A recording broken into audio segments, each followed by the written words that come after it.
New story time. Okay guys, this is a story about how I coughed up a hairball. This is a true story.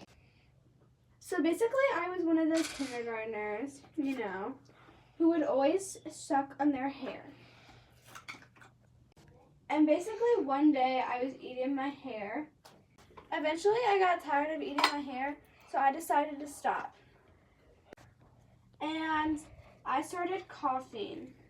My throat started to hurt really bad, and I didn't know what to do. I didn't want to tell my mom about it for some weird reason, I don't know. And I started hacking really hard, like really bad. And it was to the point where I couldn't breathe. Also, I know I said I was at home, but I was not. I just realized I was at school.